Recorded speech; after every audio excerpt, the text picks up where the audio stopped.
ನಮಸ್ಕಾರ, welcome to ವಾಸ್ತು ಜ್ಯೋತಿ. ವೀಕ್ಷಕರೇ, ಇವಾಗ 2025 ಹೊಸ ವರ್ಷ ಬರ್ತಾ ಇದೆ. ಬನ್ನಿ ರಾಶಿ ಫಲಗಳ ಬಗ್ಗೆ ತಿಳ್ಕೊಳ್ಳೋಣ. ಈಗ ಕುಂಭರಾಶಿ ಬಗ್ಗೆನೂ ತಿಳ್ಕೊಳ್ಳೋಣ.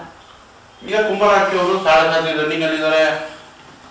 ಸಾಲ ಬಾಧೆ, ಬ್ಯಾಕ್ ಪೇನು, ಮಂಡಿ ನೋವು, ಹಿಂಡಿ ನೋವು ಅಥವಾ ಆರೋಗ್ಯದ ಸಮಸ್ಯೆಗಳು, ಹಣಕಾಸಿನ ಸಮಸ್ಯೆ, ಕೆಲಸದಲ್ಲಿದ್ದವರಿಗೆ ಕೆಲಸ ಹೋಗಿರುತ್ತೆ, ಕೆಲಸ ಹುಡುಕ್ತಾ ಇದ್ದವ್ರಿಗೆ ಕೆಲಸ ಸಿಗ್ತಾ ಇರಲ್ಲ, ಎಲ್ಲಾ ರೀತಿಯ ಒತ್ತಡಗಳೊಳದು ಕುಂಭರಾಶಿಯವರು ಒದ್ದಾಡ್ತಿದ್ದಾರೆ.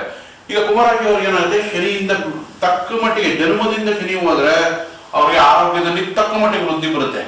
ಬಟ್ ಆದ್ರೂ ಇಲ್ಲಿ ಫ್ಯಾಮಿಲಿಗೆ ಬಂತು ಅಂದ್ರೆ ಹಣಕಾಸಿನ ಪ್ರಾಬ್ಲಮ್ ಇನ್ನೂ ತಕ್ಕ ಮಟ್ಟಿಗೆ ಸ್ವಲ್ಪ ಮಟ್ಟಿಗೆ ಇರುತ್ತೆ ಅಂತ. ಈಗ ನಮ್ಗೆ ಸಾಲಸಾಧ್ಯತೆ ಇದೀವಿ, ಕಂಟಿನ್ಯೂ ಆಗ್ತಾ ಇದೆ. ಇವಾಗ ನೋಡಿ, ಗುರು ಪಂಚಮದಲ್ಲಿ ಲಾಭದಾಯಕವಾಗಿದ್ದು ನೋಡಿ 7 ಸಪ್ತಮ ಮತ್ತೆ 8 9 ಭಾಗ್ಯದ ದೃಷ್ಟಿ ಅಂದ್ರೆ 9ನೇ ಮನೆ ದೃಷ್ಟಿ ನಿಮ್ಮ ರಾಶಿ ಮೇಲೆ ಬಿತ್ತು. ಕುಂಭರಾಶಿ ಮೇಲೆ ಗುರು ದೃಷ್ಟಿ ಬೀಳೋದ್ರಿಂದ ಆರೋಗ್ಯ ವೃದ್ಧಿ ಆಗುತ್ತೆ. ಈಗ ಮಾನಸಿಕ ಒತ್ತಡಗಳು ಕಮ್ಮಿ ಆಗುತ್ತೆ, ಎಷ್ಟೋ ರಿಲೀಫ್ ಸಿಗುತ್ತೆ. ಈಗ ನಂತರ ಈ 1 ವರ್ಷ ನಿಮ್ಮನ್ನ ಗುರು ಕಾಪಾಡ್ಬಿಟ್ಟಾದ್ರೆ ನೆಕ್ಸ್ಟ್ ಶನಿ ಅಂತ್ಯಭಾಗದಲ್ಲಿ ನಿಮ್ ಶನಿ ಒಳ್ಳೇದ್ ಮಾಡೇ ಹೋಗ್ತಾನೆ. ಸೊ ಹಾಗಾಗಿ ಕುಂಭರಾಶಿಯವರು ಇನ್ನೊಂದು ಸ್ವಲ್ಪ 3-4 ತಿಂಗಳು ಪೇಷನ್ಸ್ ಆಗಿದ್ರೆ ಅವ್ರು ಗೆದ್ದು ಬಿಟ್ಟಂಗೆ ಸಾಲಸಾಧ್ಯನ. ಯಾವಾಗ ಅವ್ರದ್ದು ಎಲ್ಲಾ ಪ್ರಾಬ್ಲಮ್ಗಳು ನಿಧಾನವಾಗಿ ಸರಿಯಾಗಿ ಶುರುವಾಗುತ್ತೆ.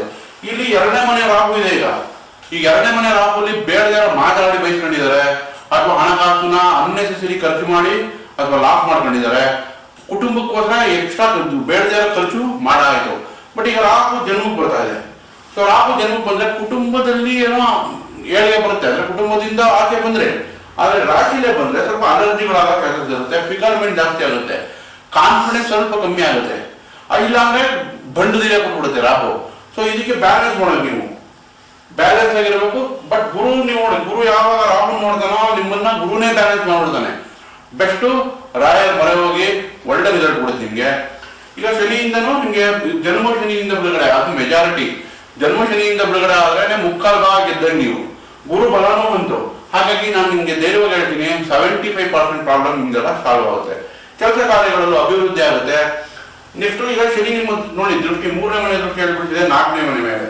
ಸೊ 4th ನಿಮ್ಮ ರಾಶಿಯಿಂದ 4ನೇ ಮನೆ ಮೇಲೆ ದೃಷ್ಟಿ ಬಿದ್ದರೆ ಸ್ವಲ್ಪ ತಾಯಿ ಬಗ್ಗೆ ಆರೋಗ್ಯ ಚಿಂತೆ ಮಾಡಬೇಕು. ಮಾನಸಿಕ ಒತ್ತಡಗಳು ಸ್ವಲ್ಪ ತಕ್ಕ ಮಟ್ಟಿಗೆ ಇರುತ್ತೆ, ಬಟ್ ಗುರು ಅದನ್ನ ಬ್ಯಾಲೆನ್ಸ್ ಮಾಡುತ್ತೆ ನಿಮ್ಮ ರಾಶಿ ನೋಡೋದ್ರಿಂದ.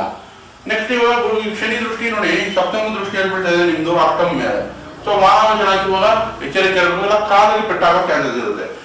ನೆಕ್ಸ್ಟ್ 10ನೇ ಮನೆ ಶನಿ ದೃಷ್ಟಿ 11ನೇ ಮನೆ. ಇದಕ್ಕೇನು 11ನೇ ಮನೆ ಮೇಲೆ ಯಾವಾಗ ಶನಿ ದೃಷ್ಟಿ ಬೀಳುತ್ತೋ ಸೊ ತಕ್ಕ ಮಟ್ಟಿಗೆ ನಿಮಗೆ ಇಂಪ್ರೂವ್ ಆಗುತ್ತೆ, ಹಣಕಾಸು ಟರ್ನ್ ಓವರ್ ಆಗಿ ಶುರು ಆಗುತ್ತೆ, ಹಣಕಾಸಿನ ಸಮಸ್ಯೆ ಪರಿಹಾರ ಆಗುತ್ತೆ. ಇವಾಗ ನಿಮ್ಗೆ ನೆಕ್ಸ್ಟ್ ಕೇತು ನಿಮ್ಗೆ 7ನೇ ಮೇಲೆ ಬಂದ. 7ನೇ ಕೇತು ಬಂದ್ರೆ ವೈವಾಹಿಕ ಜೀವನದಲ್ಲಿ ಸ್ವಲ್ಪ ನಿರಾಶೆ ಉಂಟು ಮಾಡಬಹುದು, ಅಥವಾ ಪತಿ ಪತ್ನಿಯಲ್ಲಿ ಭಿನ್ನಾಭಿಪ್ರಾಯ ಬರಬಹುದು. ನಿಮ್ಮಲ್ಲಿ ರಾಹು ಇದ್ದಾಗ ಡೌಟ್ ಕ್ರಿಯೇಟ್ ಮಾಡ್ತಾನೆ. ಕುಂಭರಾಶಿ ರಾಹು ಬಂದಾಗ ಅನ್ನೆಸರಿ ಡೌಟ್ ಕ್ರಿಯೇಟ್ ಮಾಡ್ತಾನೆ. ಮನೆಯಲ್ಲಿ ಕೇತು 7ರಲ್ಲಿದ್ರೆ ನೀರಸ ವಾತಾವರಣ ಮನೆಯಲ್ಲಿ, ಅಥವಾ ಪಾರ್ಟ್ನರ್ ಅಥವಾ ಬಿಸ್ನೆಸ್ ಪಾರ್ಟ್ನರ್ ಮೇಲೆ ನಂಬಿಕೆ ಬರಲ್ಲ, ಅಥವಾ ಪತಿ ಪತ್ನಿ ಮೇಲೆ ನಂಬಿಕೆ ಬರಲ್ಲ. ಇದು ಸ್ವಲ್ಪ ಬ್ಯಾಲೆನ್ಸ್ ಮಾಡಬೇಕು, ಬಟ್ ಗುರು ಬ್ಯಾಲೆನ್ಸ್ ಮಾಡ್ತಾನೆ. ಹಾಗಾಗಿ ಅಂತ ಯೋಚನೆ ಮಾಡುವಂಥದ್ದು ಇಶ್ಯೂ ಇಲ್ಲ.